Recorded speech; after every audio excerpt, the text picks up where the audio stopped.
KUHP, bahas aja dulu RKUHP minus dari luar biasa. Setelah RKUHP selesai dibahas, baru bahas RKUHP. Tidak seperti saat ini kita lihat bahasnya bersamaan, padahal ada pasal yang tumpang tindih dan pembahasnya berbeda. Satu dengan panjanya Pak Catur, satu dengan panjanya Pak Aziz Samsudin. Bagaimana mungkin mereka bisa menjangkau di RKUHP yang bertentangan dengan KUHP dan sebaliknya? Apa yang terjadi jika dipaksakan dalam keadaan waktu yang sangat sempit? DPR sibuk dengan pileknya, pemerintah sibuk, dan juga pasti akan sibuk dengan pilpresnya nanti. Katanya ada waktu 7 bulan, waktu yang cukup lama. Kita lihat sekarang saja membahas dengan absen yang bolong-bolong.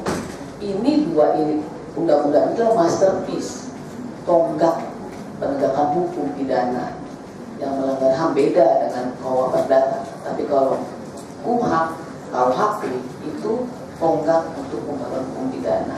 Jadi KPK mengatakan bahwa alasan penghentian itu karena kita lihat waktunya semakin sempit dan begitu banyak permasalahan.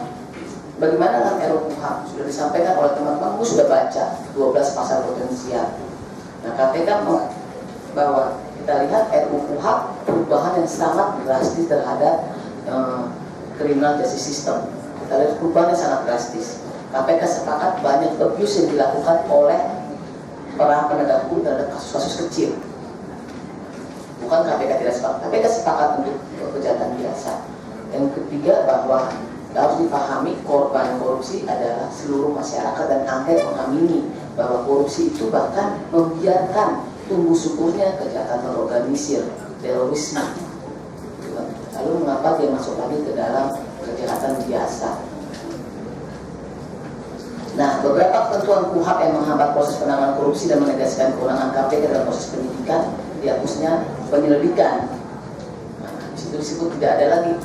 Nah, menurut Pak Andi Hamzah, kalau kita nonton di ILC mengatakan penyelidikan itu sudah masuk ke bab penyidikan. Apa iya? Ketika kita baca bab penyidikan di pasal 11, itu hanya kewenangan penyidik, tidak ada satu kata pun penyidik bicara.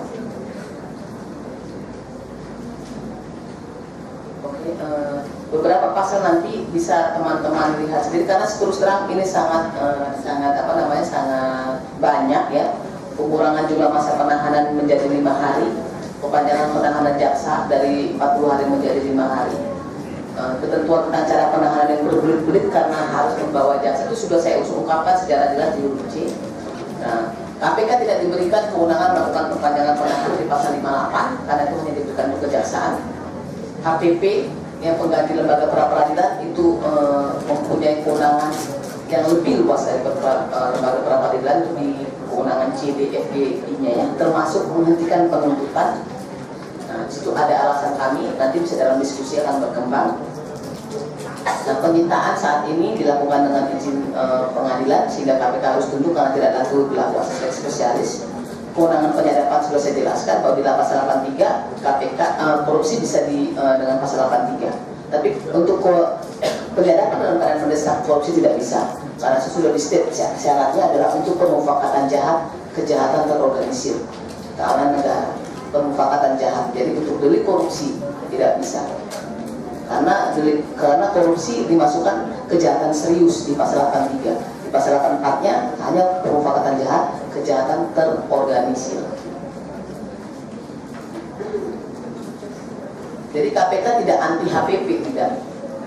KPK menyatakan memang perlu HPP untuk mengawasi proses penegakan hukum sehingga tidak abuse dilakukan oleh penyidik dan jaksa. Cuma bagaimana HPP itu mempunyai kewenangan jangan terlalu luas sehingga abuse tidak pindah kepada HPP. Lalu tidak diaturnya beban pembalikan pembuktian di Undang-Undang Tipikor saat ini diatur, di Undang-Undang Pencucian diatur. Bayangkan jika tidak ada pembalikan beban pembuktian maka seluruh kasus tidak ada yang terbukti.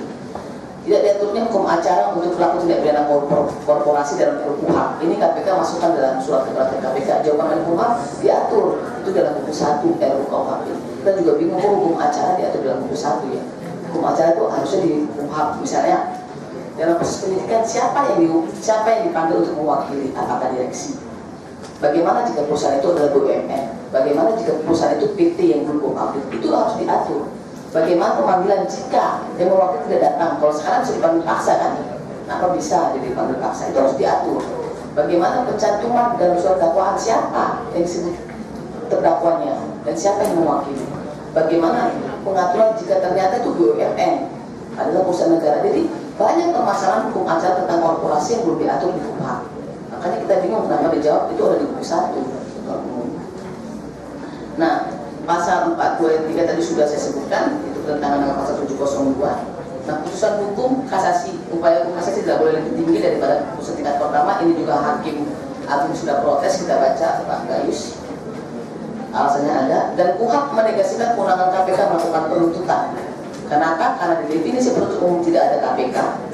Pembacaan konklusi dalam upaya hukum itu hanya bisa dilakukan oleh kejaksaan di pasal 234 dan 254 itu untuk upaya hukum banding dan kasasi. Dan kewenangan untuk mengusulkan pembinaan pengadilan di pasal 124 hanya diberikan kepada kejaksaan. Jadi kalau kayak kasus kemarin ketika kasus Semarang, KPK ini dipindahkan ke pengadilan tipikor, ribut kan? Prof. Yusril mengatakan tidak berwenang MA karena dulu adalah kewenangan administratif dan sebagainya. Dan itu kembali lagi terulang mengcopy paste KUHP sehingga KPK mengatakan bahwa jika pemerintah masih memandang korupsi, pencucian uang, narkotika, terorisme, kejahatan HAM sebagai kejahatan luar biasa, sehingga berkomitmen untuk melakukan pemberantasan dengan maksimal, maka sebaiknya kelima delik luar biasa tersebut tetap berada di luar. Apalagi IPK kita menunjukkan kita masih 32, masih sangat jelek nilai kita, sehingga perlu upaya lebih maksimal lagi yang tidak hanya dilakukan oleh KPK sendiri tapi bersama kejaksaan dan kepolisian. Nah, makanya kita minta delik korupsi, delik-delik yang bersifat koruptif lainnya keluarkan dari undang-undang tipikor, termasuk delik luar biasa lainnya. Lalu meminta memberikan jangka waktu minimal saja 3 tahun, itu sudah sangat luar biasa karena harus dilakukan sosialisasi, apalagi ada delik-delik ada tidak akan saya singgung, itu lebih complicated lagi. Jadi demikian yang dapat saya sampaikan. Semoga nanti dalam proses diskusi akan lebih matang. Maaf jika mengambil waktu yang sangat banyak karena ada 2 MUI dengan pasal yang lebih dari 1000 pasal.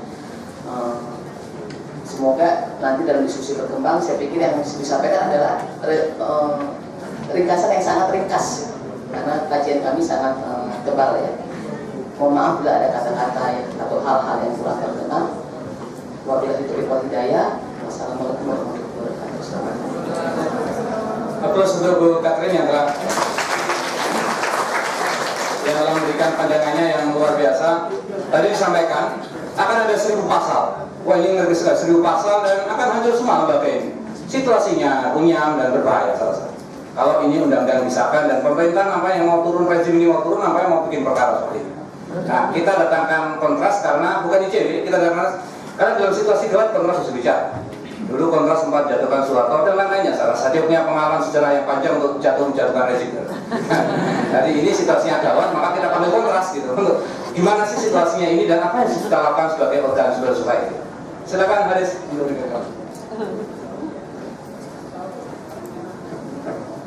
Baik, terima kasih Pak Eko. Assalamualaikum warahmatullahi wabarakatuh. Terima kasih buat Sohibul Hajat sama Sohibul Bait yang sudah mengundang dan bikin acara ini. Saya pikir ini penting sekali topiknya. Saya juga terima kasih karena topiknya penting dan berat ya. Jadi tadi saya dari awal sempat sedikit tadi nyolong masukan ke Bu Katrin sebelum mulai. Bu, nanti gue jelasin apa namanya kepentingan KPK karena jujur buat saya ini ada banyak masalah dan menurut saya mau ngambil porsi yang lain. Saya akan memulai dengan satu catatan gambaran untuk menggambarkan situasi-situasi kekinian kita yang luar biasa. Mungkin Bapak, Ibu, kawan-kawan semua ingat berapa kasus rekayasa yang dibuat oleh polisi, dibiarkan oleh kejaksaan dan diamini oleh pengadilan, dan sedikit sekali yang dikoreksi oleh pengadilan, kalaupun dikoreksi dia hanya di Mahkamah Agung. Itu karena hakimnya sudah tua-tua berangkat. Nah, kalau yang muda-muda, hakim-hakim yang di tingkat lokal itu mereka diikat oleh puspida, ya kan? Jadi hakim, jaksa, polisi, Pemda itu ada forum-forumnya terus. Jadi bagaimana mungkin ada independensi kalau memang di tingkatan-tingkatan itu mereka saling ketemu. Nah ini satu catatan. Makanya kenapa rekayasa itu dia terproduksi di tingkat-tingkat lokal banyak. Ada Mahmina, ada yang ibu di daerah Pantura, ditabrak motor malah ditabrak truk, malah dia yang dipidanakan gitu ya. Nah itu rekayasa kasus, termasuk juga serangkaian orang yang dituduh narkoba. Kalau dia nggak ada di bandar, dia diturunkan jadi pengedar. Kalau di pengedar dia nggak bisa, diturunkan lagi jadi pengguna. Nah itu semua banyak. Kontras pernah kedatangan laporan satu bapak dan ibu, sepasang ibu dan bapak yang lumpuh sekali, yang anaknya sudah tidak pulang selama 9 hari, tapi ada saksi yang bilang di kantor polisi ditangkap oleh polisi. Dicari sudah ke 19 polsek dan kantor pos polisi tidak ada yang mengaku. Begitu didampingi oleh Kontras, kunjungan yang ke-29 baru diketemukan, dan anak itu ternyata di satu kantor polisi yang sudah 3 kali didatangi oleh ibu itu, dan polisi selalu bilang tidak ada anak itu di situ. Ternyata dia cuma bilang, oh suratnya sudah pernah kita kirim, saya pernah nelfon ibu, tapi ibu nggak ada di rumah. Terus proses hukumnya berjalan tanpa didampingi sama kuasa hukum. Itu satu kasus. Kasus yang lain, kasus apa lagi yang enaknya kita bicarakan? Rekayasa kasus, kekerasan oleh polisi terus meningkat gitu kan. Pelanggaran HAM juga meningkat oleh tentara. Tentara udah mulai mengecil beberapa tahun terakhir, tapi grafiknya meningkat lagi. Lalu konflik, yang dibilang konflik, tapi sebenarnya ini penipuan terhadap masyarakat adat dan masyarakat di level bawah, masyarakat pesisir dan masyarakat tani, yang tanahnya atau akses tanahnya, kadang-kadang tanahnya bukan tanah dia, tapi itu tanah negara yang harusnya dipelihara untuk mereka bisa hidup. Itu diambil alih, dijual ke mana, ke perusahaan-perusahaan, izinnya dipakai untuk biaya politik. Mereka ini pasti kalau mau nyalek begini izin banyak yang keluar. Rezim di Indonesia itu kalau ada teman-teman aktivis lingkungan, dia rezimnya rezim izin di Pemda itu. Pokoknya ada izin jadi duit. Nah itu yang juga terjadi. Saya cuma mau singkat tadi bicara soal beberapa situasi itu untuk mau membangun satu perspektif bersama dari apa yang dibilang sama Ibu Catherine tadi. Ide ini muncul tahun 60-an berubah KUHP. Insya Allah saya juga yakin ya, ini insya Allah udah ada. Saya juga yakin Belanda juga mau merubah KUHP waktu itu. Ya. Jadi ini kan KUHP kita ini kan KUHP sisa-sisa Belanda. Jadi kan kalau buat teman-teman yang bukan mahasiswa Fakultas Hukum, itu jadi pasca Soekarno mendeklarasikan itu ada serangkaian tindakan kemerdekaan di bidang hukum. Salah satunya di konstitusi kita yang lama namanya aturan peralihan. Di situ dinyatakan aturan-aturan yang ada di zaman penjajahan tetap diberlakukan selama tidak bertentangan dengan semangat negara Indonesia. Kira-kira begitu, ya kan? Bayangin aja kalau saya ini Soekarno lah kira-kira gitu ya, ngomong kayak gitu tadi, atau Aryo Bimo kayak gitu kan. Nah jadi intinya itu. Nah KUHP diberlakukan pada tahun 48, ya kan? KUHP diperbaharui pada tahun 81. Nah ini semangatnya semua adalah mengisi kekosongan. Tetapi sebetulnya situasi kita perlu lihat, karena kalau pakai standar tata cara penyusunan peraturan perundang-undangan, alasan penyusunan peraturan perundang-undangan itu tidak melulu hanya melihat pada persoalan legalitas atau pada persoalan legislasi. Gitu. Maksudnya apa nih? Maksudnya dilihat situasi sosiologisnya, ada apa sekarang, apa yang sedang berkembang. Nah itu yang harusnya dibongkar. Jadi semangat dan rancangan-rancangan yang disusun pada waktu-waktu yang lampau, ketika dia dihadirkan kembali, maka dia harus diuji apakah kita sudah pada wilayah itu. Satu contoh bahwa DPR itu nggak taat, ada cacat dalam prosedur hukum. Apa itu? Waktu draft ini disusun, draft ini tidak mengacu pada Undang-Undang Tata Cara Penyusunan Peraturan Perundang-Undangan, betul nggak? Undang-Undang Nomor 11 Tahun 2012, 12 Tahun 2011 memperbaharui undang-undang sebelumnya Nomor 10 Tahun 2004 ya. Nah ketika undang-undang itu dirubah, artinya harusnya diuji apakah draft yang lama itu sesuai dengan standar peraturan yang baru. Kan dalam keadilan substansi harus seimbang dengan keadilan dari sisi prosedur. Jadi kalau ada orang yang ngotot, ya kata orangnya itu menteri orangnya dirjen HAM kek, kalau kek itu orang Jakarta ya, ya kan? Apa kek lagi nih, presiden kek, gitu ya. Pokoknya kita nggak peduli kek. Pokoknya kita lihat apakah prosedurnya tepat sesuai tata cara penyusunan peraturan perundang-undangan. Jadi dari situ saja sudah harusnya malu, apalagi pakai fasilitas negara, ngomong sebagai kepala negara, dilanjutkan saja. Kan ngomong pakai duit negara sebagai anggota DPR, lanjutkan saja. Lah dia lanjut enak, di ruang AC, duitnya banyak. Lah kita kan tergopoh-gopoh, harus nggak membahas kayak beginian, buang-buang energi. Jadi saya mau bilang, secara prosedur ini tidak memenuhi standar tata cara penyusunan peraturan perundang-undangan. Lebih ironisnya lagi, kalau dilihat di aturan itu, saya ingin membuktikan aturan standar-standar sosiologis ini tidak dipenuhi. Misalnya sekarang banyak kejahatan-kejahatan yang diklaim oleh polisi dilakukan lewat ini namanya ITE, gitu ya, yang lewat elektronik, dunia maya, transaksi elektronik dan lain-lain. Nah ini satu fenomena baru. Si Haji Samsudin atau siapapun gitu ya, Menkumham, dia tahu nggak? Dia pernah baca nggak berapa banyak pengguna Twitter di Indonesia? Nah, berapa banyak website-website yang menghujat kebencian terhadap kelompok yang lain? Ya kan? Menterinya cuma sibuk ngeblok link-link yang porno. Siapa Tifatur sendiri. Tapi dia nggak pernah ngeblok website-website yang menghujat kebencian pada kelompok lain. Gitu. Jadi maaf. Jadi menurut saya ini ada satu hal yang memang menunjukkan bahwa ada kapasitas yang rendah di pemerintahan kita, baik pemerintahan dalam arti sempit yaitu pemerintah eksekutif maupun pemerintah secara luas, termasuk DPR. Tapi Ibu Katrina sama KPK enggak kok, ini kan pemerintah juga, lembaga pengawas pemerintah. Nah menurut saya orang-orang yang memaksakan pembahasan RUU KUHP dan KUHP hari ini itu justru menunjukkan bahwa mereka tidak tertib dalam prosedur dan tidak tertib dalam perkembangan kejahatan yang ada di Indonesia.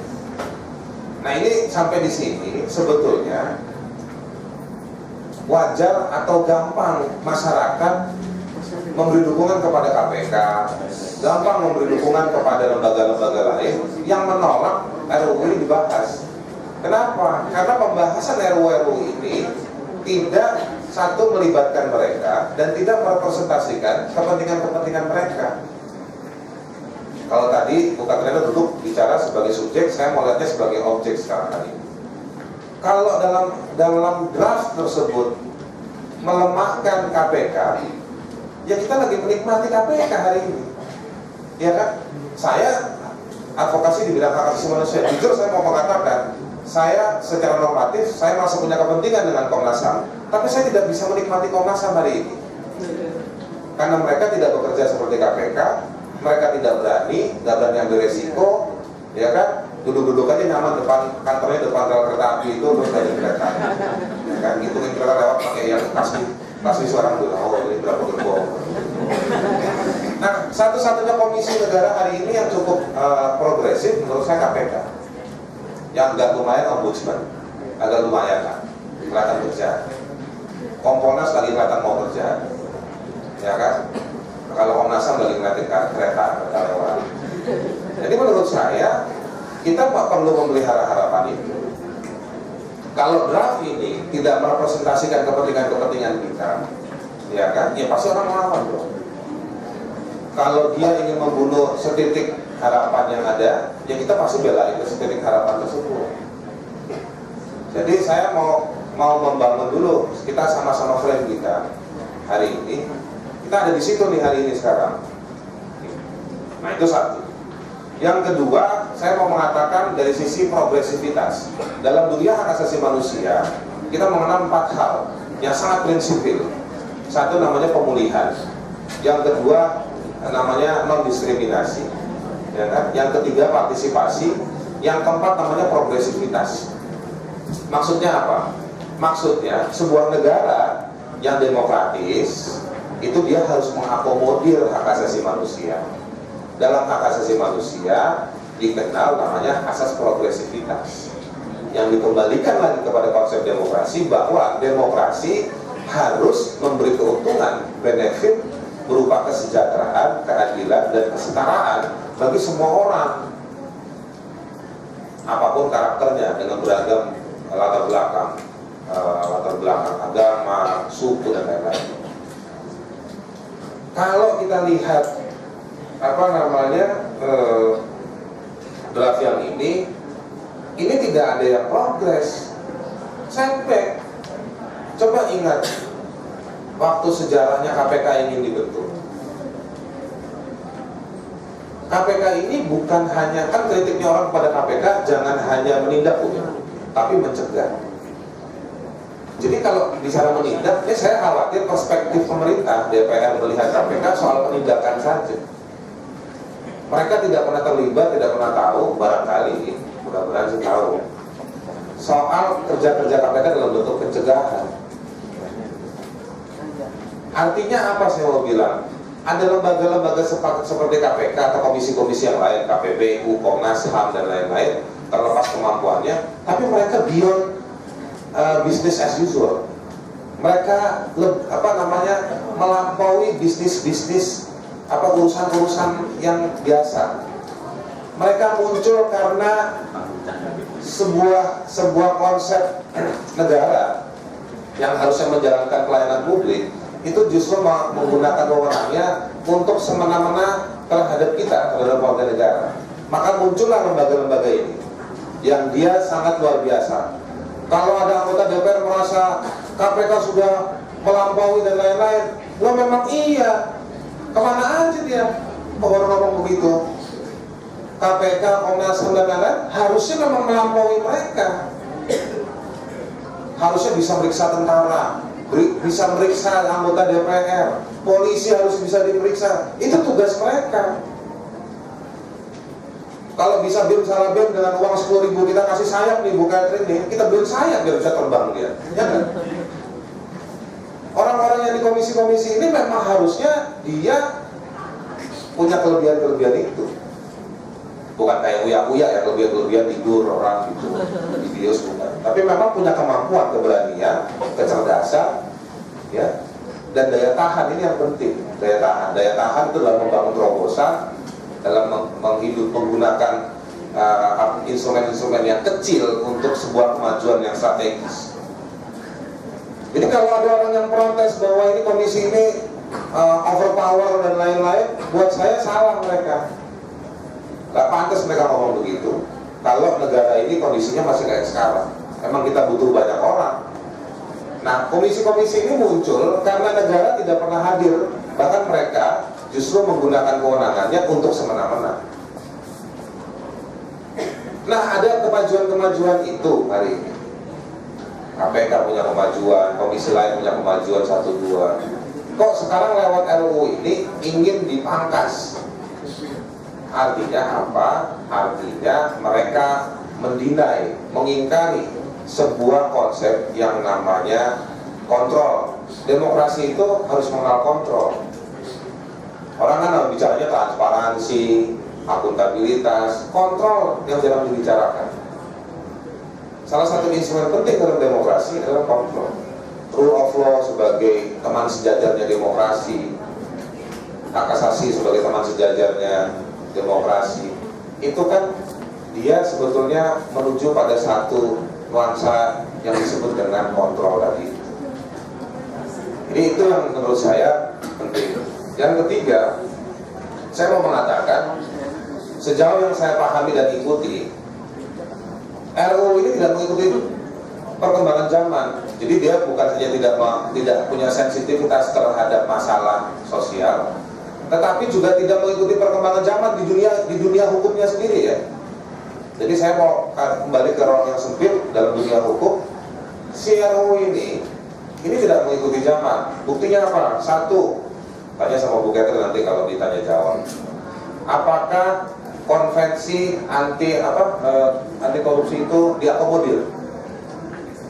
Gitu. Meskipun tadi Bu Catherine berargumentasi ini extraordinary, tidak perlu dimasukkan ke dalam KUHP misalnya gitu ya. Tetapi kan sebagai prinsip dia harusnya bisa masuk prinsip-prinsipnya. Ya. Yang kedua, Indonesia itu sudah lebih hebat dari Amerika Serikat. Bukan dalam soal bikin filmnya kayak Hollywood. Dalam soal hak asasi manusia, Indonesia sudah menandatangani lebih banyak perjanjian internasional di bidang HAM dibandingkan dengan Amerika. Dari 9 perjanjian internasional di bidang HAM, Indonesia sudah tanda tangan 8. Hanya satu yang sekarang menggantung di DPR, ini juga kritik saya, itu perjanjian internasional tentang pencegahan penghilangan orang secara paksa. Amerika aja belum tanda tangan hak sipil politik, pakai ekonomi sosial budaya, Indonesia juga. Kita ini harusnya di atas kertas ya, di atas kertas ya, saya mau ngomong ya, bukan di atas tanah, di atas kertas. Kita ini sudah lebih hebat dari Bill Clinton, lebih hebat dari Obama. Maksudnya kita ini udah apa? Kaya kita ini. Jadi kalau ketemu orang Amerika, kamu orang Amerika ya, saya ini lebih kaya, lebih hebat, lebih sejahtera dari Anda, karena saya punya perjanjian internasional di bidang ekonomi sosial budaya. Itu semua tidak diakomodir di sini. Tidak diakomodir. Jadi saya sedikit mau mengkoreksi dari pernyataan Bu Catherine tadi. Jadi begini, di Indonesia itu kita punya Undang-Undang Nomor 39 soal hak asasi manusia. Di hak asasi manusia itu ada misalnya multi title, dia ahli profesor politik dan hukum. Dia menemukan konsep namanya humanity law, hukum kemanusiaan. Itu 3 hukum. 1 norma HAM, yang kedua pidana atas pelanggaran HAM, ya kan? Yang ketiga soal penanganan perang. Jadi hukum humaniter, kalau ada dari Solo, mungkin bapak-bapak pernah dengar GPH Haryo Mataram, itu ahli hukum humaniter. Jadi hukum perang dan pengungsi. 3 penyangga hukum kemanusiaan.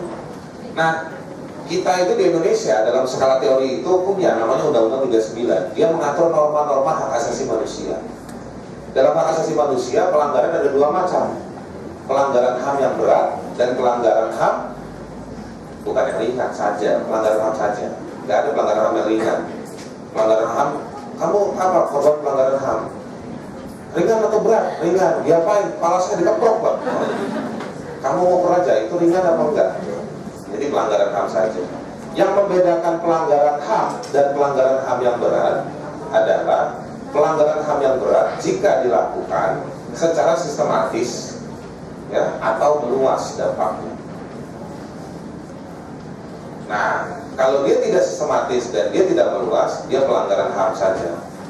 Undang-Undang 39 tidak punya delik pidana, Bu.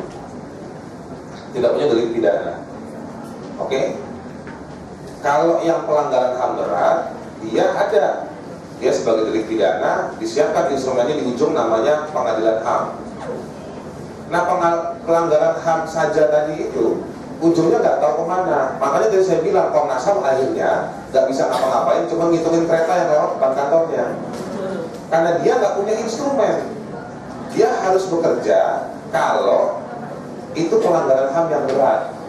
Kalau tidak berat, yang ringan tadi itu, yang di bawah 5 kiloan barbelnya, dia nggak punya apa-apa. Ujung-ujungnya ada orang mati ditembak sama polisi yang lagi mabuk misalnya, atau apa gitu, kayak Lapindo, orang sudah menderita 7 kampung hilang, 7 desa hilang, ujungnya cuma rekomendasi itu berhalaman-halaman dan dia tidak ngapa-ngapain. Itu makanya saya bilang nggak seru Komnas HAM, KPK seru, Bu, ya kan? Apalagi lagi banyak artis kesana sekarang kan. Terus ada yang mau bikin profil picture, bisa kesana banyak mobil mewah, ya kan? Nasibnya KPK itu. Pre-wedding juga bisa. Foto di belakang kali ya. Belakang kantor KPK ada kali atau foto mobil-mobil itu. Nah, Komnas HAM punya masalah di situ ya. Oke. Nah, ini situasi ini tidak direspon oleh si DPR. Jadi dia tidak mengikuti zaman bagaimana menyelesaikan. Saya mau bilang dengan satu penutup, lihatlah konvensi anti penyiksaan. Convention Against Torture misalnya. Di situ dibilang jika terjadi pelanggaran sebagaimana di artikel 1 soal penyiksaan atau artikel 16 soal tindakan kejam dan lain-lain, maka harus ada pemidanaan, harus ada penanganan secara administratif dan lain-lain. Nah, kita nggak ada instrumennya. Kontras 3 tahun lalu sudah kirim masukan ke orang yang Bu Edrin maksud, yang nulis di Kompas kemarin, tentang bagaimana amandemen KUHP mempidanakan pelaku penyiksaan. Nggak dibikin-bikin. Padahal gampang, paling 20 pasal jadi 760 pasal atau berapa ribu pasal nih dalam KUHP dibikin, nggak ada juga, nggak tegas soal itu. Kembali ke tadi pengingat saya yang awal, lihatlah rekayasa kasus. Kontras tahun lalu mencatat ada 100 kasus penyiksaan, 56 diantaranya dilakukan oleh polisi. Bagaimana kita mau menghukum? Dihukum bisa ada sebagian, tapi dibilangnya sebagai indisipliner. Kencing depan ruangannya pimpinan juga indisipliner, ya. Nyiksa orang juga indisipliner, tapi delik yang khususnya apa? Gak jelas kita. Semuanya saru-saruan, ya kan? Nah itu makanya masalahnya kita nggak ngikutin zaman. Nah, saya mau bikin tuduhan poin berikutnya. Kenapa ada pemotongan wewenang terhadap KPK? Kenapa ada pemotongan wewenang terhadap MA? Kenapa semua lembaga-lembaga kontrol itu dipangkas wewenang? KPK itu tadi dia mengontrol orang-orang yang korup, rampok, yang menjual harga dirinya, memberikan harga pada kekuasaannya untuk kepentingan kelompok kecil. KPK. MA itu dia judex juris, dia memeriksa penerapan hukum, wewenangnya dipotong, nggak boleh menghukum lebih dari yang di bawahnya, PN misalnya. Jika